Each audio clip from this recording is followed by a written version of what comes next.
नमस्कार, मी निकिता. आपण पाहतायत एलएस मराठी. पाहुयात महत्त्वाच्या घडामोडी. मुख्यमंत्री फडणवीसांचे पंख छाटण्याचे काम सुरू. उद्धव ठाकरेंचा दावा, मी मनुष्य असल्यामुळे मला पंखच नाहीत, माझ्यावर वरिष्ठांचा आशीर्वाद. फडणवीसांची प्रतिक्रिया. एकनाथ शिंदे हे राम आहेत आणि देवेंद्र फडणवीस हे लक्ष्मण. राज्यात शिवसेनाचा मोठा भाऊ.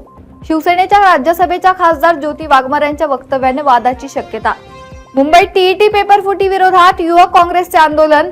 अध्यक्षा झीनत शबरीनने फडकावले दादा भुसेंच्या राजीनाम्याचे पोस्टर. शिक्षण मंत्री दादा भुसे यांचा राजीनामा देण्याची मागणी. धाराशिवमध्ये ठाकरेंचा दौरा म्हणजे वराती मागून घोडा नाचवण्याचा प्रकार.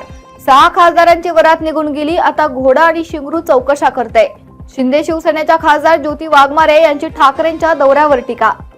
नवी मुंबई आंतरराष्ट्रीय विमानतळाला लोकनेते दिवा पाटील यांचं नाव देण्यात यावं, यासाठी प्रकल्पग्रस्तांनी पुकारला एल्गार. येत्या 7 जुलै रोजी हजारोंच्या संख्येने प्रकल्पग्रस्त रस्त्यावर उतरत विधिमंडळाला घालणार घेराव. छत्रपती संभाजीनगरमध्ये वटपौर्णिमेच्या पूर्वसंध्येला पत्नी पीडित पुरुषांनी घातल्या पिंपळाला उलट्या 108 प्रदक्षिणा. पुरुष आयोगाच्या स्थापनेसह विविध मागण्यांकडे वेधलं शासन आणि समाजाचं लक्ष.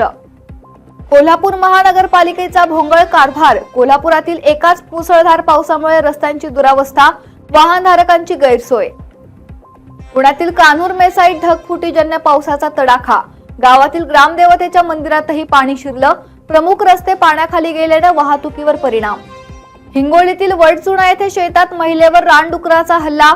रानडुकराच्या हल्ल्यात महिला गंभीर जखमी. कुत्र्याच्या धाडसामुळे वाचला जीव. बीड जिल्ह्यात काही भागात पावसाची हजेरी. लिंबा गणेश महाजनवाडी मुळूक परिसरात पावसाने चांगले झोडपले. हा पाऊस समाधानकारक व्हावा अशी शेतकऱ्यांची इच्छा. या होत्या महत्त्वाच्या घडामोडी. पाहत रहा एलएस मराठी.